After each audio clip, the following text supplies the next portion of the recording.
Information గానీ, లేతే మీ బంధువులు గానీ, వేరే వాళ్ళు గానీ మాట్లాడుతున్న అంశాలు గానీ, నిజంగా అక్కడ స్థావరాలు ఉన్నాయా? లేతే ఏమైనా ఇన్సిడెంట్ చేయడానికి ఎక్కడి నుంచన్నా వచ్చి అది చేసి వెళ్ళిపోతుంటారా? అంటే సార్ నేను ఇక్కడ ఒక అంశం చెప్తాను సార్. నేను మూలాలు లేవు అని చెప్పేసి మా ఇంటెలిజెన్స్ వ్యవస్థను నేను కించపరచనండి. ఎందుకంటే వాళ్ళ దగ్గర ఎటువంటి సమాచారం లేకుండా వాళ్ళైతే ఇది మాట్లాడరు. And definitely there would have something fishy things ఏదో ఒకటి తిరిగి ఉండవచ్చు.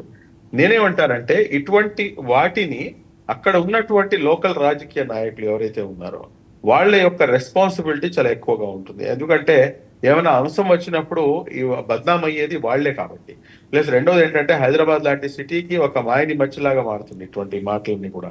కాబట్టి అక్కడ ఉన్నటువంటి లోకల్ రాజకీయ నాయకులు ఎవరైతే ప్రాబల్యం కలిగినటువంటి రాజకీయ నాయకులు, మరీ ముఖ్యంగా అస్దీన్ ఓవైసీ మరియు అక్బరుద్దీన్ ఓవైసీ గారు ఎవరైతే ఉన్నారో వీళ్ళు ఇటువంటి అంశాలపై దృష్టి సారించాల్సినటువంటి అవసరం ఉంది ఎంతైనా.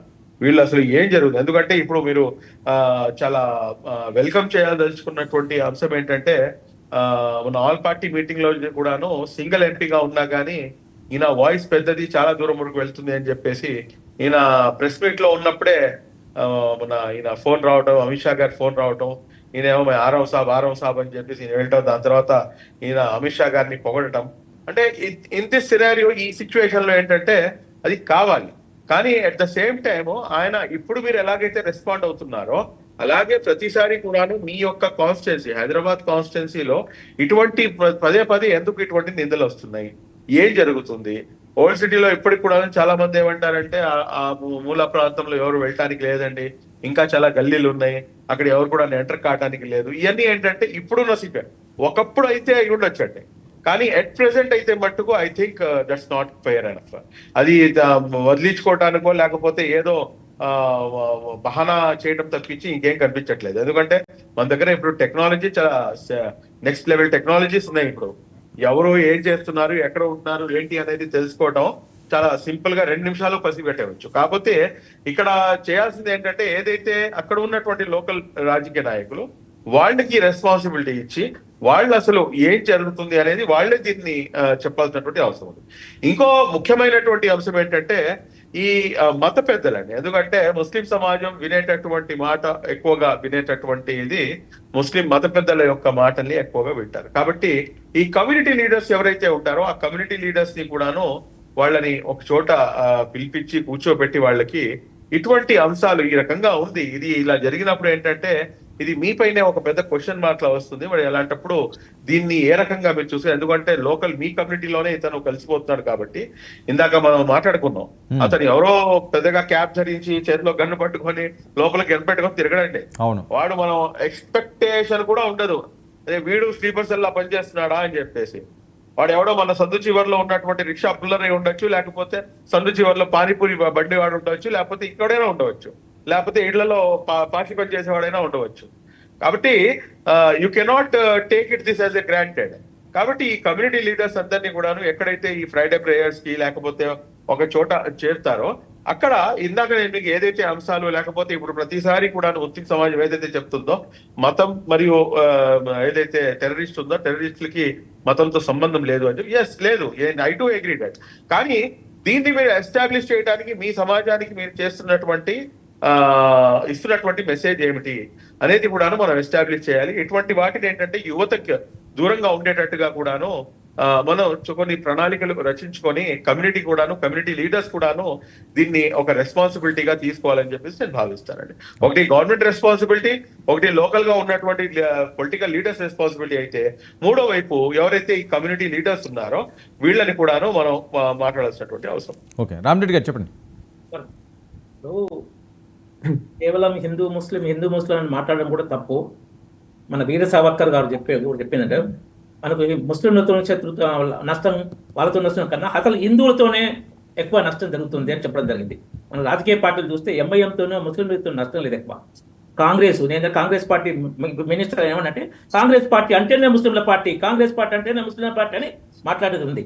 బీఆర్ఎస్ ఎమ్మెల్యే అరకపూడి గాంధీ, మీరు పాకిస్తాన్ నుంచి వచ్చినా మీకు పాస్పోర్ట్లు అవన్నీ ఇప్పిస్తాను నేను, మీరు మమ్మల్ని గెలిపించండి అని చెప్పి.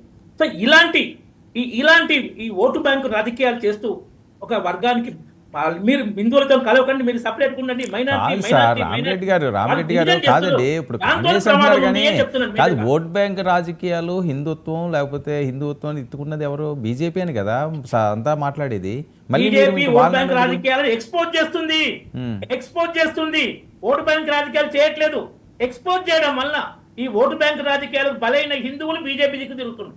బీజేపీ ఓటు బ్యాంక్ రాజకీయాలు చేయట్లేదు. సబ్కా సాత్, సబ్కా వికాస్, సబ్కా విశ్వాస్, సబ్కా ప్రయాస్ బి క్యాప్షన్ వేర్లండి, క్యాప్షన్ మాట్లాడుతుంది. మీకు ఎగ్జాంపుల్, మీకు వీడియో వినిపిస్తే ఇప్పుడు బీజేపీ వినిపించండి అటువంటిది ఏమన్నా. ఓకే, మీకు మీకు మీకు ఇప్పుడే వినిపించాలి. ఇప్పుడు అరకుప్పుడు గాంధీ వినిపించాలన్నా, తుమ్మల నాగేశ్వరరావు వినిపించాలి. ఓకే ఓకే, ఒక్క నిమిషం అండి. వివి రావు గారు, సార్ ఈ ఆదిల్ హుస్సేను, ఈ హఫీజ్, వీళ్ళ పరిస్థితి ఏంటండి? అసలు వీళ్ళ మూలాలు ఏంటి? యాక్చువల్గా చెప్పాలంటే మీరు ఇప్పుడే మీ వార్తల్లో అది పైన హెడ్లైన్ క్యాప్షన్స్ చూస్తున్నాను. అందులో అంతా కర్త కర్మ క్రియా హఫీజ్ అని చెప్తున్నారు. ఇది చాలా తప్పు అంచనా. అవునా? ఇది యాక్చువల్గా Pakistan army led by ISI, అందులో Kashmir cell, directions given by chief of army staff Asim Munir. ఇందులో డౌట్ ఏమీ లేదు. ఆయన హఫీజ్ పేరు చెప్తారు, లేకపోతే మౌలానా మసూద్ అజార్ పేరు చెప్తారు, కానీ వాళ్ళకి ఎవరికి అంత రిసోర్స్ లేదు. అసీం మునీరా దీనికి కీలకం? అసీం మునీర్. ఆయనకి సోషల్ మీడియా ఇంట్రెస్ట్ ఉండదు, ఆయనకి కొంచెం ఫండమెంటలిస్ట్ యాటిట్యూడ్ ఉంది. ఆయన మైండ్లో ఎప్పుడో కుదిరిపోయింది ట్విన్ నేషన్ థియరీ అన్నది, టూ నేషన్ థియరీ అన్నది.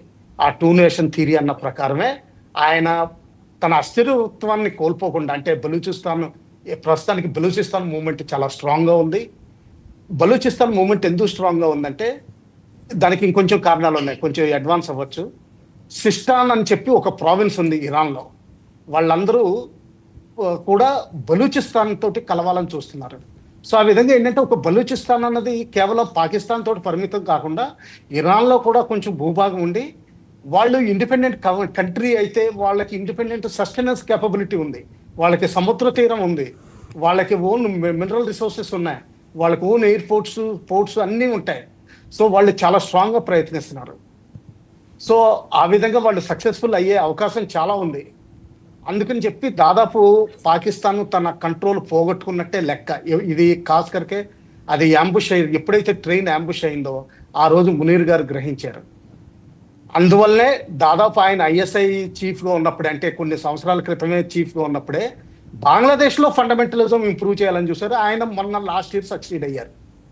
అందువల్లే ఆయనకు ఓవర్ కాన్ఫిడెన్స్ పెరిగిపోయింది, ఇందులో డౌట్ ఏమీ లేదు. హఫీజ్ వీళ్ళందరూ ఏంటంటే ప్రామినెంట్ ఫ్రెండ్స్. వీళ్ళు సగం టైం జైల్లో ఉంటారు, ఎందుకంటే వాళ్ళకి రక్షణ జైల్లో ఎక్కువ, బయట తక్కువ.